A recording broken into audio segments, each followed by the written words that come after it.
Restez informés chaque jour avec Scoop FM. Désormais, suivez nos journaux sur nos chaînes partenaires à Lubumbashi sur Sky Radio, la 97.7 MHz, à 6h, 9h, 12h, 15h, 19h et 21h.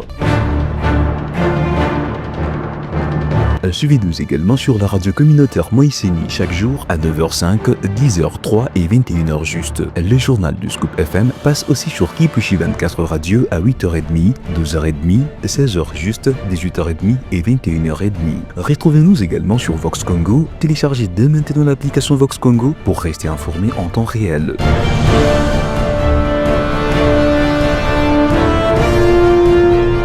Scoop FM, suivez-nous sur notre page Facebook et sur notre chaîne YouTube pour tout savoir sur l'actualité locale, provinciale, nationale et internationale.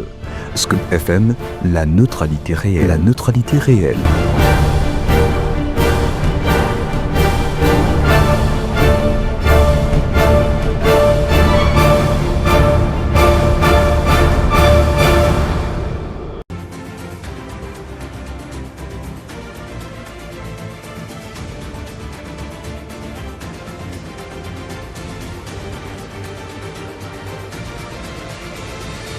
Vous êtes 2 milliers à nous suivre dans le sud-est de la République démocratique du Congo et dans le 4 coins du monde. Bienvenue si vous nous rejoignez sur Scoop FM et sur nos chaînes partenaires.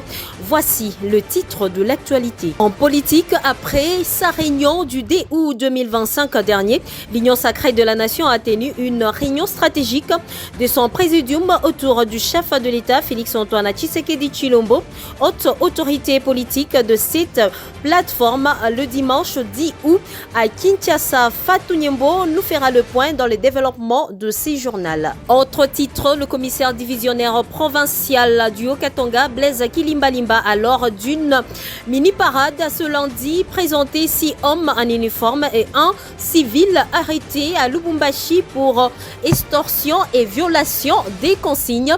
Madame, messieurs, voilà tout pour le titre. Le développement, c'est tout de suite. Comme annoncé tout à l'heure, une semaine après leur précédente rencontre, le président Félix-Antoine Tshisekedi Tshilombo a réuni dimanche 10 août le cadre de l'Union sacrée de la Nation au siège de cette plateforme politique dans la commune de Lagombe. L'objectif affiché était de renforcer la cohésion et la transparence au sein de la majorité présidentielle. Cette information émane d'une dépêche de la cellule de communication de la présidence. Fatou Nyembo nous en dit plus. Autour du chef de l'État, le membre du présidium, des représentants du gouvernement ainsi que de responsables des partis et regroupements politiques affiliés ont examiné en profondeur la charte et les projets des règlements intérieurs qui régiront désormais le fonctionnement interne de l'USN. Pour le professeur André Mbata, secrétaire permanent de la plateforme, le rendez-vous de ce dimanche va ouvrir la voie à la tenue du congrès de l'Union sacrée. Il précise que la mise en œuvre de cette charte et de ces règlements intérieurs marque un tournant dans la gouvernance au sein de l'USN en favorisant un environnement de collaboration et de respect mutuel. La prochaine étape est fixée. Le présidium se retrouvera le jeudi 14 août 2025 pour adopter définitivement les textes avant que le président ne décide de la date du congrès. Félix Tshisekedi a salué le travail de concertation accompli par les équipes. Selon le professeur Mbata, la plus haute autorité de l'Union sacrée a insisté sur la nécessité d'avoir le même langage et de privilégier l'efficacité dans l'action publique par le renforcement de la proximité avec la population. La réunion a aussi permis d'évaluer la répartition des responsabilités au sein des structures de la plateforme.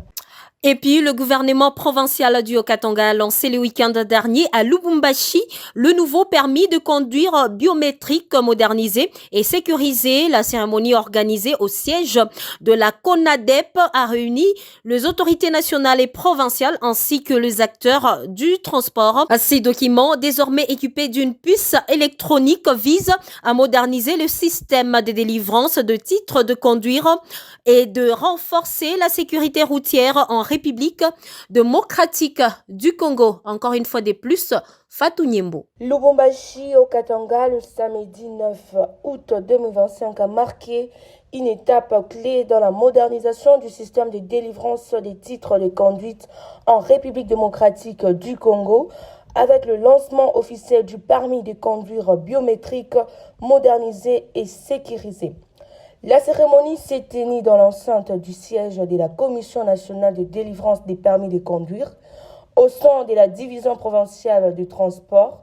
Elle a été présidée par le gouvernement provincial du Haut-Katanga, en présence de plusieurs personnalités, parmi lesquelles le président national de la CNPR, Bienvenu Mounian, le directeur général de la DGRAD, ainsi que de nombreuses autorités provinciales et acteurs du secteur du transport public et privé. En marge de cet événement, le gouverneur Martin Kazembe a inauguré les nouveaux bâtiments de la CONAPED avant de suivre personnellement toutes les étapes pour obtenir son propre permis biométrique, désormais doté d'une puce électronique. Ces gestes symboliques a marqué le début effectif de la délivrance du document modernisé dans la province.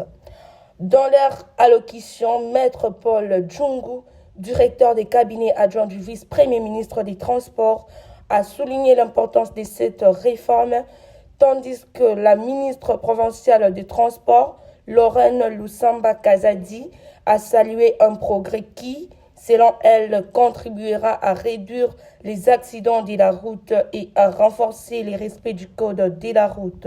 Comme annoncé dans l'entame de ces journaux, 7 hommes en uniforme, dont 6 militaires et un policier, ainsi qu'un civil, ont été arrêtés pour extorsion et violation de consignes présentées ce lundi par le commissaire divisionnaire Blaise Kilimbalimba lors d'un minute parade. Ces présumés criminels appartiendraient à deux réseaux criminels impliquant de militaires déserteurs, de patrouilleurs corrompus et des complices liés à la bande nommée Action a déjà été condamné à mort. Selon la PNC, ces arrestations, fruits des récentes patrouilles, visent à assainir le rang de forces de sécurité et à renforcer la protection de la population. Mesdames, Messieurs, ce journal s'y poursuit. 6 personnes ont été arrêtées vendredi 8 août 2025 sur la route Kasenga, à une dizaine de kilomètres de Lubumbashi, alors qu'elle transportait 3 lionceaux venus d'Afrique du Sud.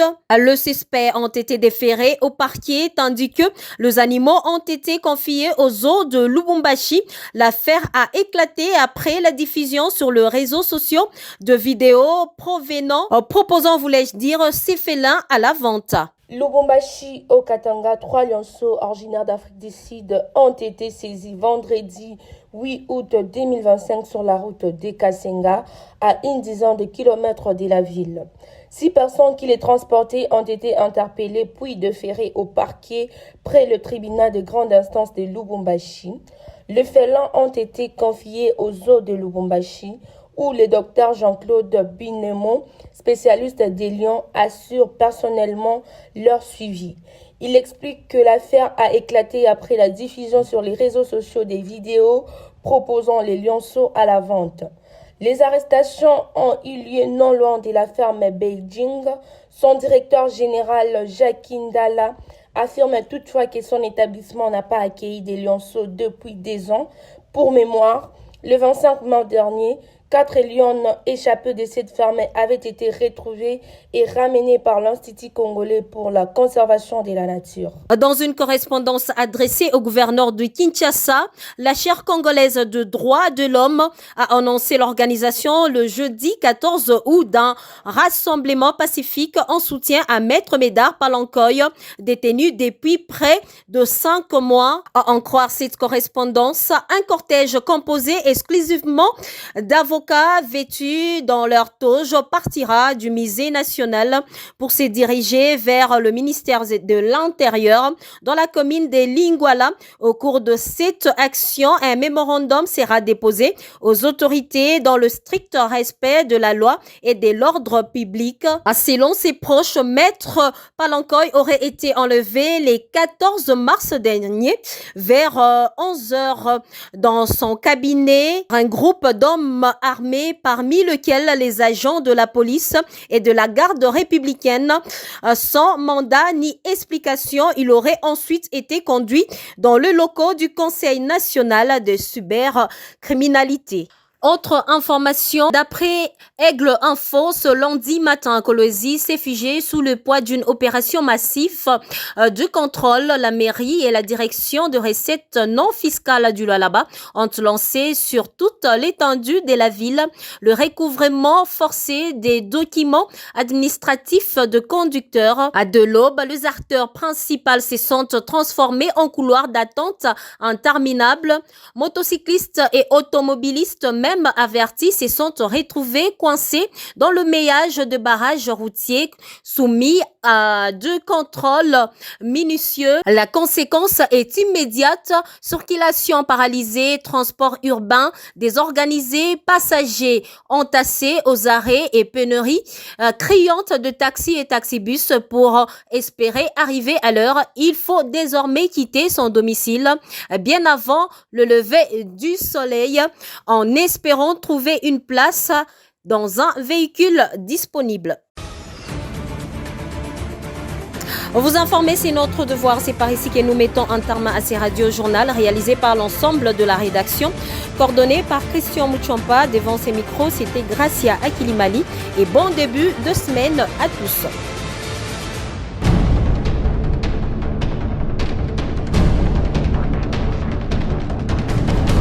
Restez informés chaque jour avec Scoop FM. Désormais, suivez nos journaux sur nos chaînes partenaires à Lubumbashi sur Sky Radio, la 97.7 MHz, à 6h, 9h, 12h, 15h, 19h et 21h. Suivez-nous également sur la radio communautaire Moïseni chaque jour à 9h05, 10h03 et 21h juste. Le journal du Scoop FM passe aussi sur Kipushi 24 Radio à 8h30, 12h30, 16h juste, 18h30 et 21h30. Retrouvez-nous également sur Vox Congo. Téléchargez dès maintenant l'application Vox Congo pour rester informé en temps réel.